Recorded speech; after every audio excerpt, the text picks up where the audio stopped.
Welcome back to my channel. Um, Sorry for taking so long to review this episode. I realized that this was actually the last episode of the season. Cry, cry, cry. So Solo Leveling has finished airing, and I have enjoyed all of the 12 episodes. I don't know about you. So the last one was really, really intense, was really interesting. From episode 11, we were at the stage where Wu was in a dungeon and he was fighting or trying to change his, I'd say, rank or job description. And it wasn't really clear what was going to happen, to be honest. And we saw him losing the artifact that was going to help him to leave the dungeon. And for the first time in a long time, we saw that he was being overpowered. And when he lose that artifact that was going to enable him to go back to the real world, I was scared. I'm sure you were scared. Everybody was scared. But something happened.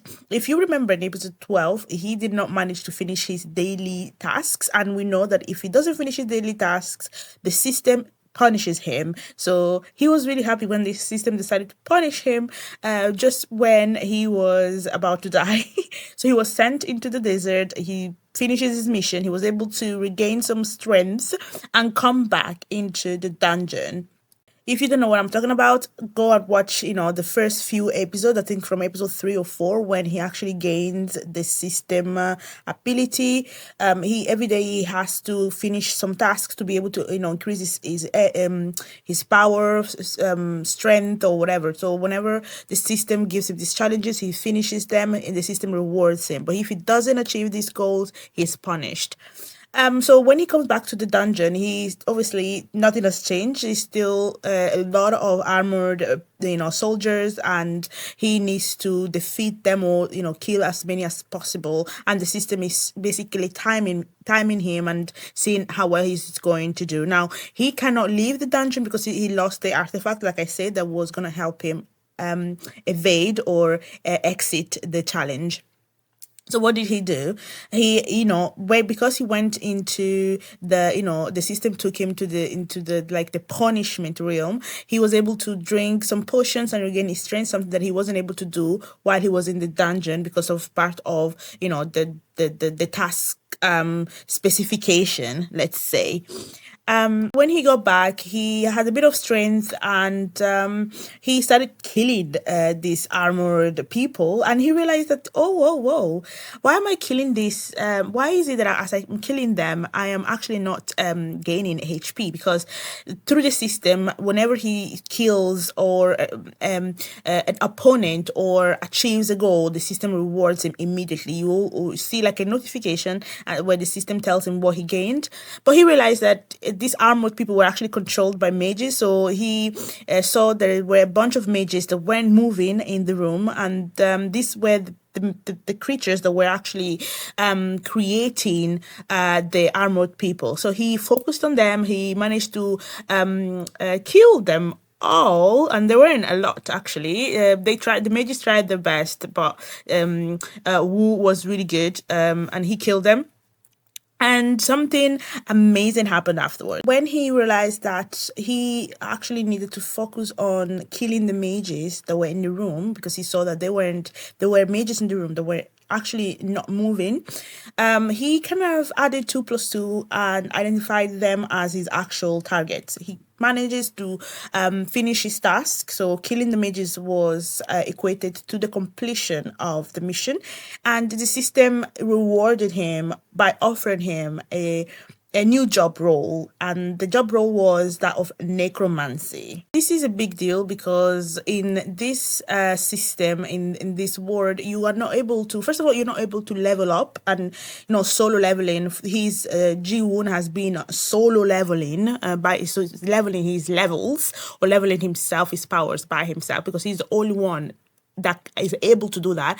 And I don't think from the storyline, watching the anime, that no one else ever, or that is known, has ever had this opportunity. So Ji-Woon was the only one, so he was solo leveling, and now he had these other absolutely amazing thing happen to him where he's able to change jobs, which is never ever happened. You can have a second awakening, but changing jobs, the awakening is within your job, so you change rank. But as a hunter, was a hunter, you become maybe from rank E to rank B, S, or whatever. But changing jobs, that is, I don't I don't understand, I don't think you understand how amazing that is, how amazing of opportunity that is. So he was offered to become a necromancer, which is a creature, magical creatures that are able to control the dead. And he realizes that he's in a room with dead people. So all the armored creatures, all of them had some spirits controlling them. And most importantly, the Red Knight, Igris, okay? It took him a minute to make the decision, and I was like, "What are you wait? What do you have to think about? Necromancer? Come on, you have a legion, to you to serve you. Why would you not take that opportunity? And what are you thinking about?"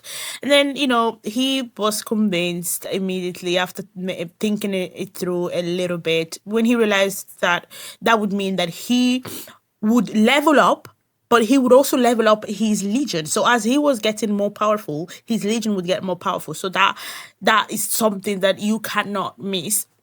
And then he started recruiting. I say recruiting because as a necromancer, you order the spirits or the souls to follow you, and they can decline, or it's not as simple as telling them to come and follow you. They can literally decline. So when he was recruiting the souls of the armored people in the room, I was like, "Hello, Igris, the Night King, the Red Knight. Why are you recruiting these low levels? Recruit Igris, the Red Knight." And he did, and the first 2 times he failed, but I was like, he's gonna succeed, because come on, he has to succeed, and he did. And I was so excited and so pleased about that. Igris was so good. When the cape just appeared, I was like, yes, that's what I like to see.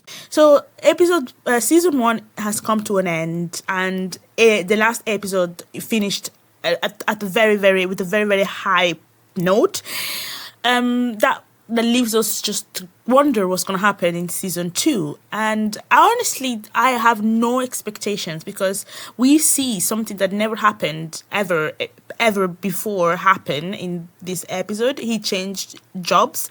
What would happen if people got to know this? What would happen? Like the jealousy, the power hungry people that would try to get him on his side, because what tells us what is there to reassure us that he won't have another opportunity to change his job roles? So does it mean that he can always upgrade and change and become more powerful as he levels up? Because I think the leveling process still continues, so he will still be offered, he will still have daily tasks to accomplish, and he will still be able to level his levels up. And also, because of the fact that he managed to conclude the task that he was given in episode 11, because he lost the ability to leave the environment, the dungeon, the task, because he lost the artifact. He actually stayed in the dungeon for way too long and maxed out his points. So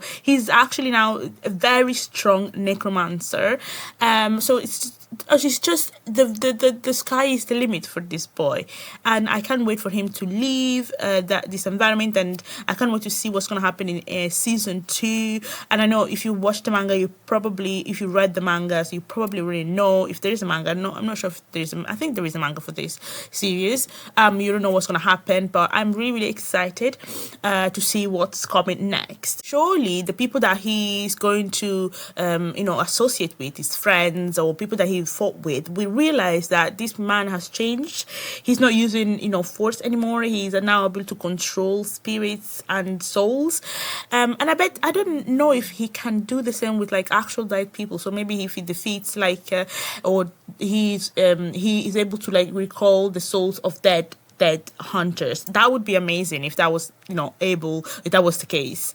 Before I am finished, please, if you liked what you've heard and if you made it all the way to the end, subscribe, share, like, and obviously leave comments. I want to know what you thought about this last episode. I want to know what you think is going to happen next in the new season.